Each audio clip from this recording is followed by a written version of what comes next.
What do the cloud and a walled garden have in common? Coming up on the Prolific's Innovation Sandbox, we'll have the answer to that question and an exploration into a new approach to the cloud. We're live in 30 seconds, so grab your shovel and let's go innovate.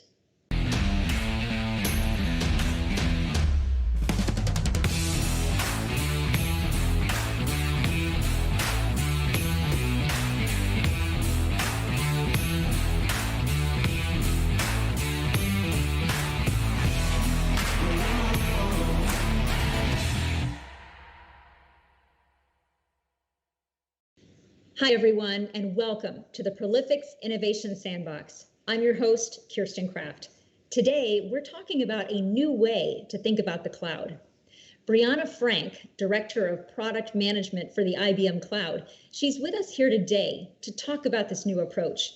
Then we'll be joined by the Prolific CTO, Greg Hodgkinson, to add his perspective for how that approach applies in real situations. As always, make sure that you type your questions in the live chat. It's going to be on the right or the bottom of your screen. We'll have time for Q&A with both guests at the end of today's show. So let's get started. Brianna Frank, welcome to the Prolific's Innovation Sandbox. Thank you so much for having me. I am so excited to be here, and Prolific's has been an amazing partner for IBM and especially for our new product, IBM Cloud Satellite. So I'm very excited to be here. Now, Brianna, before we talk about the cloud, I want to talk about you for just a minute. You are in a very fast-moving division of IBM. So tell us a little bit about what you do and how you got there. What a journey. I'll tell you, it's interesting how I actually do not have a traditional technology background, but technology jobs have just pulled me in. And I don't think I've ever had a job that wasn't technology oriented. And I think that's what, one, the market is really, drawing me in, but also I think I just have a real interest in emerging tech. And so wherever I go, whatever I do, that seems to either I follow it or it follows me. And so that's really where I'm interested in is, solving new problems, listening to my clients and users and figuring out how I can, solve problems with the latest and greatest technology. And I work really hand in hand with my design and development teams. I'm a really strong believer in design thinking and the 3-in-a-box methods. We have a great, amazing relationship between the three groups. And I think and I think it's also a quest for problem solving. You hear a problem that a client might be facing and you think, okay, how can I solve this? And I think if you have the right mix of skills and everybody's coming to the table with a different set of unique, capabilities or unique aspects of their personality and skills, I think that that's what makes a great team. And then that's what makes great products. And I think I feel very fortunate to be on a team where everyone really complements one another and they're really respectful for each other's talents. And I think that breeds great results. So that's a little bit about me. And I've been in product for about 4 or 5 years now, and I absolutely love it. It's definitely probably where I will keep my career. As long as I'm working in technology, I want to build new and fun things. So let's talk a little bit about those new and fun things that you talked about. This new approach that I keep referring to, it's a concept called distributed cloud, and it's a market concept. It's not an IBM thing. Can you talk a little bit about that concept and how it emerged?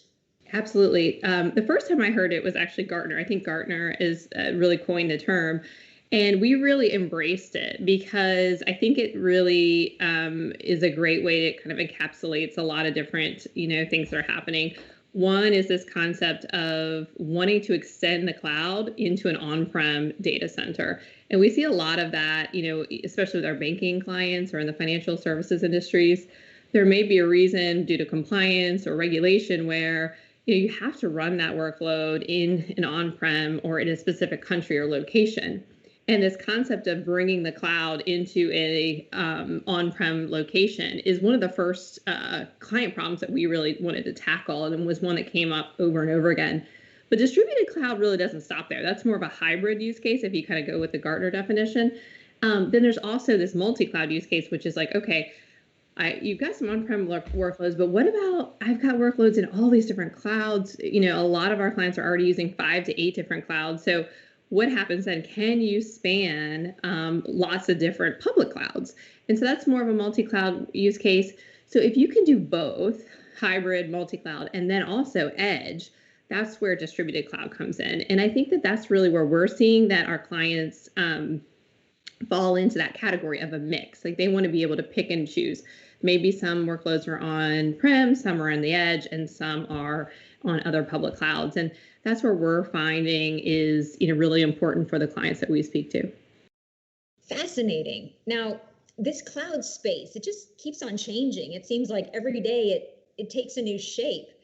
Now let's talk a little bit about what IBM is doing specifically in this space of distributed cloud. Now, IBM has a product that it's recently launched in this space, and I know your team has been working on it quite a bit. It's called the IBM Cloud Satellite.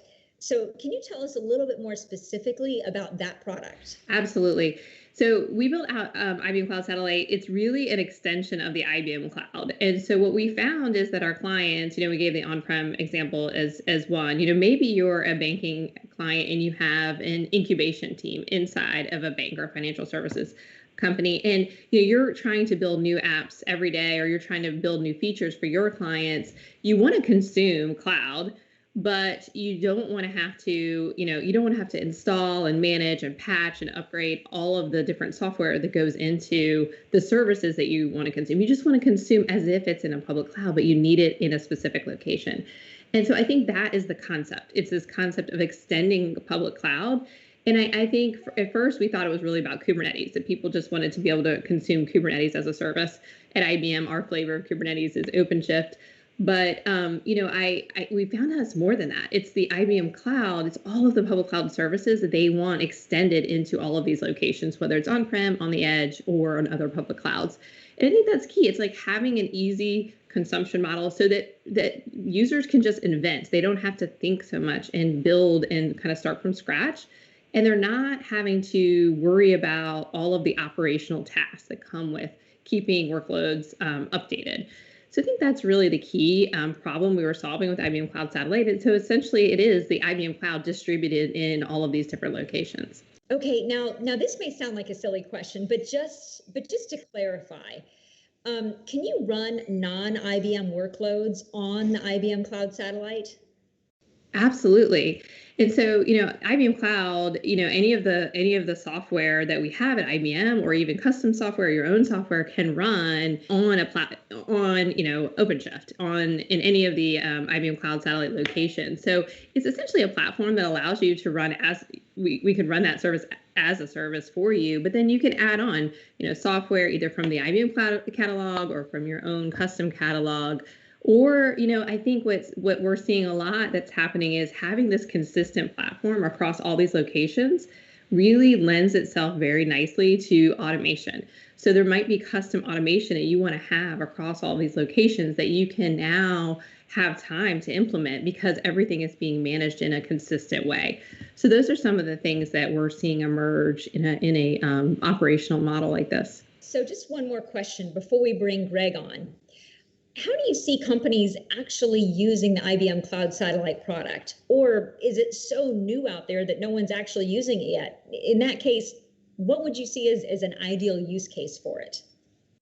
Oh, yeah. So we're getting, this is what's so fascinating is that every day we're finding new use cases that are coming into play. And it's interesting. One of my favorite things is talking to clients because every day I hear a new problem that we could essentially solve with satellite. And so a couple of, use cases. One of my favorite, this is, one that I've told a lot and I really enjoy, is this concept of worker safety at the edge.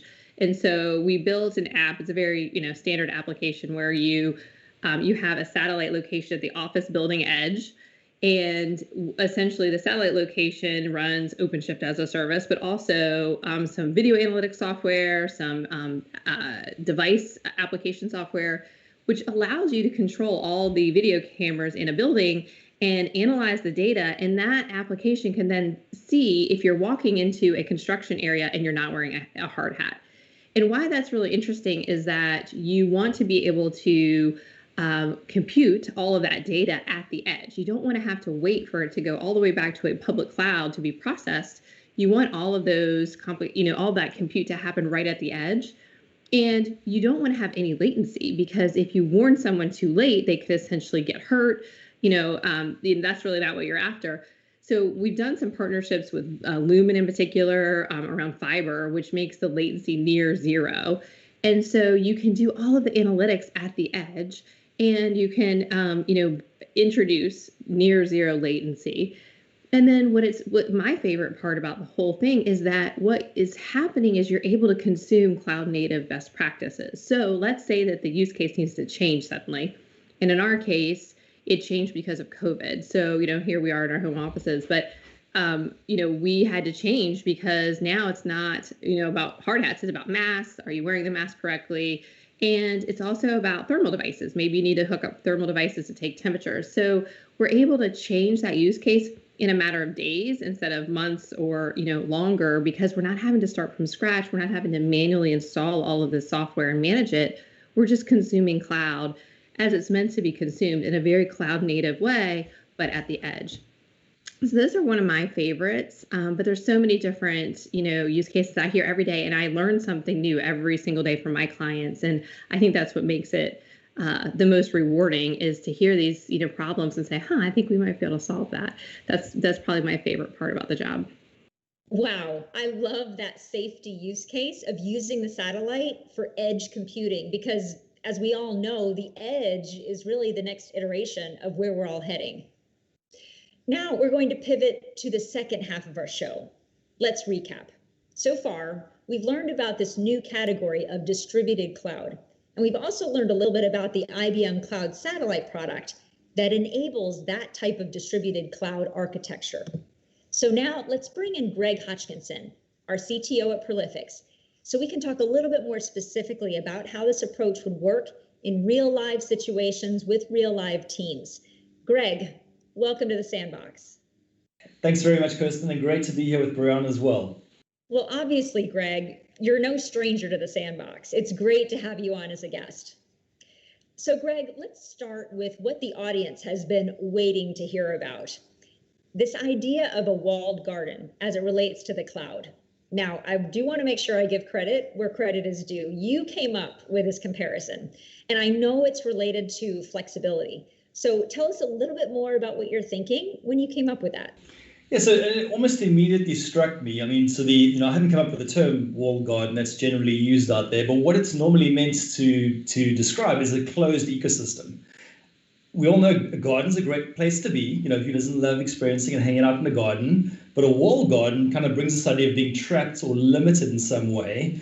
And at some point, it doesn't matter how lovely the garden is, you need to step outside.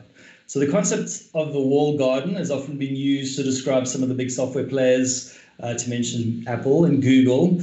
And it's been suggested that they try and keep you inside their ecosystem by making it hard or impossible to move outside without giving up some of the things that attracted you inside the ecosystem in the first place. So if we apply that idea to the public cloud, we all know what attracts you to the public cloud is this ability to consume software as a service, this flexibility and speed, and that the public cloud absolutely delivers on that promise. We know you can deliver things quickly in a cloud. You provision a service at the click of a button. It's flexible. You can scale it up. You can scale it down as you need it. But then you read the fine print, and that is that the service that you're consuming in the cloud can only run as a workload in that public cloud. Now, that doesn't sound very flexible to me, but you then realize there's that ease of use that brought you into the cloud. You're now stuck running those workloads inside that public cloud. So you're losing out some of your flexibility and some options. So in some cases, that's fine.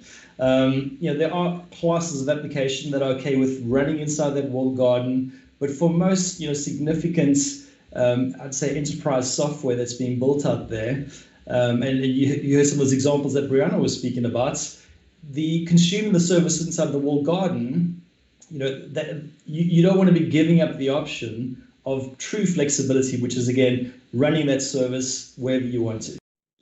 Okay, great. And of course, in today's world, no one is committed to one technology. So the ability to mix and match what's in your environment is really critical. And being able to extend that to your cloud architecture, it seems to make a lot of sense.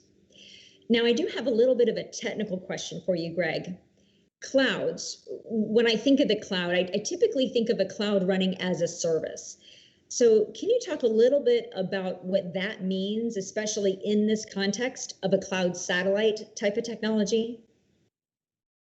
Yeah, and so Brianna touched on this. I mean, so when you're consuming software as a service, there's a whole host of things you don't need to worry about anymore. So you don't need to worry about installing and operating that software. You don't need to worry about upgrading it. You don't need to worry about ensuring that it's got enough compute resource or disk resource. You don't need to worry about applying fix packs. And we've really grown up having to worry about those things as soon as you want to run a platform or software, because we used to installing that on premise. You move to the cloud, and now there's a whole host of responsibilities that you can give up. So firstly, that frees up resource time or your people time, and your people can focus their time elsewhere. But also, it's a massive reduction in risk because, again, with all those things I just mentioned, the operational needs, if you don't tend to that software that you've installed, if you don't apply the latest fix packs, if you don't look after the resource requirements, if you don't look after that over time, that's a major risk because you could have downtime. And as soon as you're consuming services or software as a service in the cloud, again, you don't have to worry about any of those issues anymore. So, from my point of view, you want your team to focus on the software that you're writing on top of platforms. You don't want your team to be focused on operating those platforms themselves. Okay. So, Brianna, I'm going to go back over to you for a moment. Let's talk about the concept of application modernization. So Prolifics works with a lot of companies undertaking application modernization initiatives. And I know you gave an example earlier, that great video type of use case for safety. Are you seeing clients using cloud satellite technology in support of an application modernization initiative? What a great question. Yes, absolutely. And, I think it touches on what Greg said about flexibility and as a service. And so I think most clients have, their goal is really to get everything to the cloud, but it's a process, right? And so it may not happen in, the next 6 months, next year, or even 5 years, and they need the flexibility to be able to, move workloads to the cloud as it makes sense for them. And it may be that there's a microservice that one needs to move to the cloud, but the rest of the workload stays, in an on-prem situation for a while. It may be the dev test is to the cloud, but everyone needs and is looking for the maximum amount of flexibility. And then that, if they have flexibility, it makes modernization really, it gives the client control to really modernize on their own terms in the way that works for their own, timelines and budgets and their own roadmaps instead of being constrained. And so I think that's a big key, is that we feel that pain. I mean, we're a 100-year-old tech company, so if anyone understands the pain of modernization, it's us. And I think approaching this problem with empathy has made all of the difference because we understand you're making progress, but there may be steps along the way that constrain you. And if there's any way that we can make that a little easier, that's something that's really special to us, right? And so I think that with application modernization, it's all about figuring out what's going to make the biggest impact. And a lot of times we find that the workloads, either new or that are most client-facing, really make more sense to move to the cloud first. And then some of the other workloads, it might be okay to stay where they are for a while. And then you can kind of move them and upgrade them and change them as it suits you. So I think that's a big lesson that we've seen. And then there's also security and controls. And one of the most popular questions I get is, when can I get the FS Cloud controls with Satellite? Because, folks really want to extend the compliance and security controls that we have in the FS Cloud at IBM, but they want those extended into all of these locations. So that's a big thing that I hear a lot, especially with modernization, because that security and control and compliance is so critical. And so those actual controls will be flowed into Satellite in Q3 of this year. So it's something really top of mind that we're working on today. So that's kind of how, those are some of the kind of pain points and, our philosophy on how to address is to really meet our clients where they are and help them modernize. And you'd be surprised the really interesting things that folks are up to, whether it's a lot of interesting things with microservices and, maybe it's, I had one client ask, could we predict where workloads should run based on the network or bandwidth availability? And we actually can do that. It's not sci-fi. It's not, 10 years down the road. I mean, that's something that we could utilize like a service mesh like Istio for. So there's all kinds of really neat problems that we can solve. And I think it just comes with, building a solution that is most flexible. Okay. Now, Greg, I want to ask you to add on to that. You talk to customers all the time who are doing cloud and application modernization initiatives. Do you have anything to add to what Brianna just said, or stories that you'd like to share? Well, I sort of follow on from what Brianna said, which is that the application modernization is all about moving, firstly, but moving to those services and platforms and architectures that are going to help you get the most out of the cloud. So the most out of the flexibility and most out of the speed. That's the whole point of modernizing your applications, is to make, again, the most use out of their cloud environment. And again, that's great. And for some applications, just the cloud itself is fine for you because you don't mind being limited to that walled garden. So, organizations literally, when they move into the cloud, they've got a portfolio of things they need to move, and they'll rank and they'll make certain decisions on whether to either rewrite or replatform, depending on the specific application. And again, some of the applications you're fine with just maybe rewriting cloud native on a new platform, and then you can consume that platform as a service in the public cloud, and that's all good.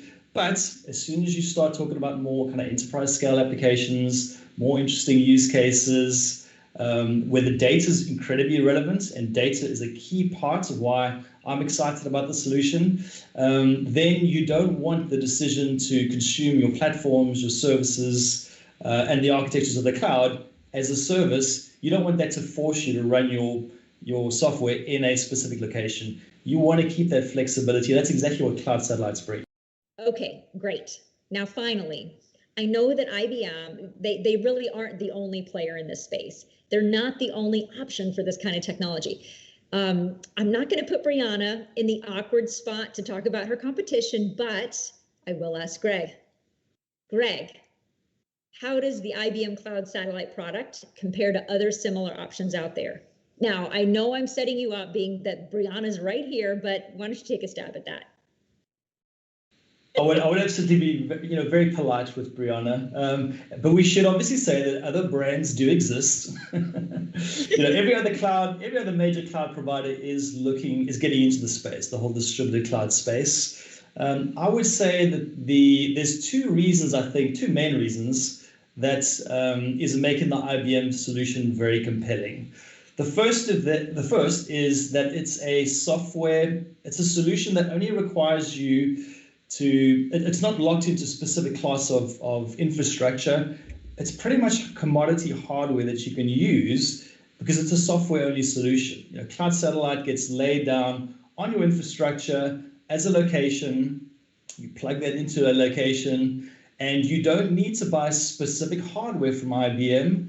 There was a time when IBM would have loved to have sold you loads of hardware, but that's not the IBM of today. You don't need to buy any specific hardware from them.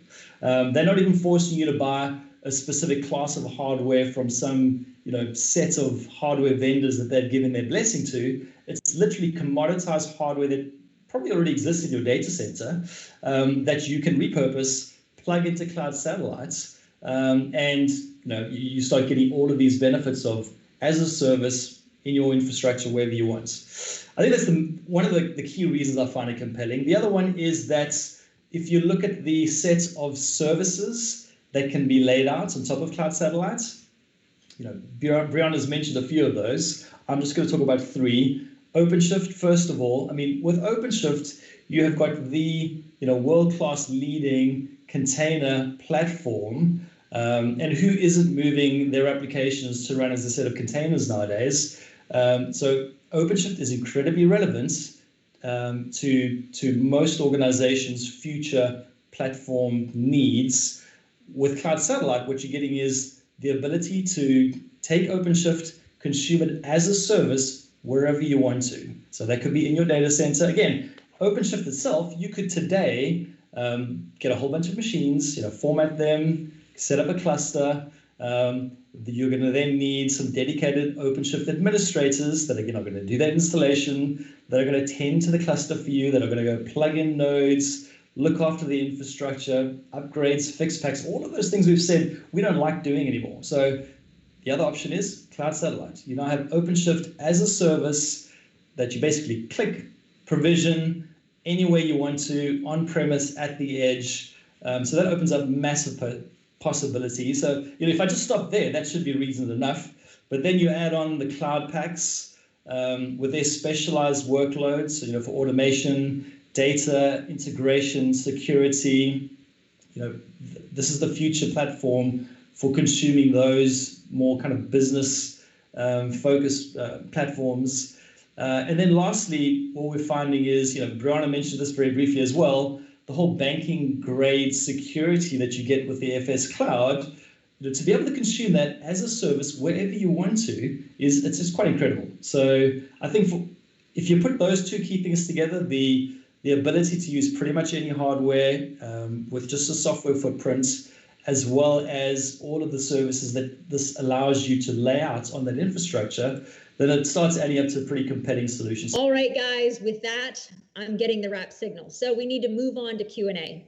Now, again, to our audience, if you have a question, just type it into that live chat. It's going to be on the right or the bottom of your screen. All right, let's take a look at those questions we've got. Oh, good. We've got some really good ones coming in here. Let's start with, actually, let's do a quick time check. We've only got about 4 minutes left, so we will need to answer these questions rather quickly, Greg. So, all right, let's start with this one. What type of workloads are ideal for this type of technology? So I'm gonna push that to Brianna. Absolutely. So I think, it's interesting. I think that satellite or distributed cloud model can be a great thing for lots of different kinds of workloads, especially I find the workloads that are closest to your user, the ones that your users are going to consume and use the most often, are the ones that you want to change and iterate very quickly. So I think that they typically benefit the most from cloud native best practices. But also there could be workloads that are really, they have high regulatory constraints. So maybe they need to live in a specific country due to regulation. So I think that, the workloads that are closest to your user are great candidates, but also those really high compliant and regulatory type of workloads. Okay, great. Greg, do you want to add anything to that? You give me a chance here. I mean, I guess it's not as much the workloads themselves, because Cloud Satellite it's pretty much any workload would be suitable to run a Cloud Satellite. It's really what's around the workload. So it's, do you want to run this workload next to something else that's either on-premise or at the edge or in another cloud? That's more of a factor than the workloads themselves. I mean, as we know, applications today are made up of all kinds of workloads, and pretty much without exception, they're all suitable to run on Cloud Satellite. Okay. So actually, that's a great transition to another question that's in here, is about the edge. So Greg, I'm going to stay with you for a second. How does this approach accelerate deploying workloads at the edge, for example, the 5G enabled workload at like a manufacturing plant? So the fantastic, and Brianna told a good story earlier about was very similar to that use case. But the fantastic thing about 5G and where Cloud Satellite comes in is 5G gives you that near, instantaneous ability to have, devices in an area connecting with workloads. So you want to get those workloads really close to the edge near those devices, so you can make the most of that really instantaneous connection. But the thing is, again, so as soon as you're putting workloads outside of the cloud, you've got to install software and you've got to upgrade. So we've discussed all that before. Bring all of that goodness of software as a service, put it at the edge. And what that means to 5G is, if you've got a 5G project, all of those benefits of speed and flexibility that you get from the public cloud, you now get right there near your devices at the edge. So it can really be a critical factor in accelerating those projects. Okay. So Brianna, do you want to add anything onto that, or did he cover it? Yeah, of course. Greg always covers it, but I think that this concept of, by use case, if whether it's, worker safety, or maybe it's a manufacturing use case where you're looking to find, a defect or a problem in the assembly line, or, you need an instantaneous feedback. So you need to have a low latency environment. And that's where, this concept of edge and 5G really comes to life. Okay, great. Now, all right, so one more question here. If I want to work with the IBM Cloud Satellite product, should I work with IBM directly, or should I work with Prolifics? How do you guys work together for something like this? So actually, Brianna, I'm going to start with you and then let Greg pitch in.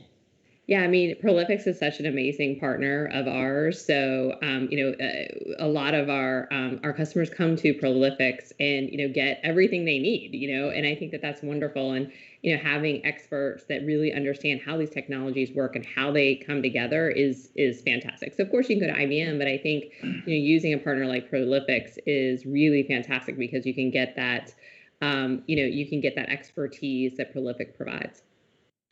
Okay. Any final words there, Greg, before we wrap?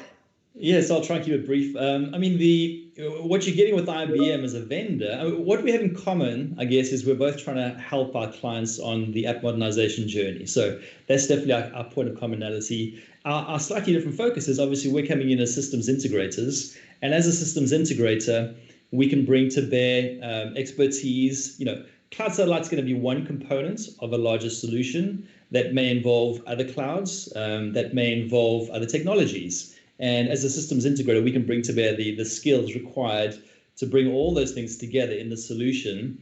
But also we have, as a systems integrator, we have a consulting team that's able to help at a strategic level and do the workshops with the customer to understand their context, the outcomes they're looking to drive, and then put in place a strategy that will contextualize Cloud Satellite. I mean, Cloud Satellite is a piece of technology. We're using it to meet some business needs, and that is exactly the way we engage with our customers, is driving those strategic conversations, helping the customer move from that to a roadmap to POC. So you want to do those two things quickly. Think about the strategy, but also let's do a POC, and that's where our Innovation Center can jump in, deliver something quickly to prove the value again with some context that will allow the customer to better figure out how this can add benefits to their business. Okay. All right, great. Thanks, Greg. And whoever it was that put that last question in, I think we need to talk. So we'll be looking to have that conversation with you. So, but it does look like that is all the time we have. We're actually over by just a couple of minutes, but we really appreciate everybody sticking with us. And Greg and Brianna, thank you so much for taking time to come and play in the Prolific Sandbox. Now, Brianna, as a thank you, we have a fun little gift for you. So can we put this up on the screen? Oh, I can't wait. It's a caricature of you in the Prolific Sandbox. I love that. That's awesome. I can't wait to see it. Yes. So now you're going to get both a soft copy and also one in the mail. Okay, wonderful. So you can add that to your signature block, whatever you want to do with it. I will. I'm so honored. And, it's really so wonderful to work with Prolifics. It's so interesting how you all just understood what we were trying to do and the problems we're trying to solve so early. And it was so special. And so I've drug Greg into many, speaking engagements with me because he just gets it and he really understands, the as a service benefits. And that's been really fantastic to work with you all. So I really appreciate it. And thank you for being such an amazing partner in this journey. Well, thank you. And thank you for the partnership. I'm sure Greg would say the same, but we're going to wrap. So I'm going to speak for Greg there. So to our audience, thank you so much for stopping by. We love having you here. And be sure to come back Thursday, April 15th at the same time, because on that one, we're going to be discussing healthcare interoperability because there's some changes happen there, right? So we're going to be talking about what's changing and how different organizations are preparing for that. Now, even if you're not in healthcare, some of the patterns and the themes around the whole topic of interoperability and what that means from a data perspective, as well as integration with external parties, all of these things are a part of interoperability. those topics are very applicable to most large businesses today. So even if you're not healthcare, be sure to sign up, join us for next Thursday, and get some ideas on how you can use interoperability to drive your next wave of innovation. So until then, keep well and keep innovating.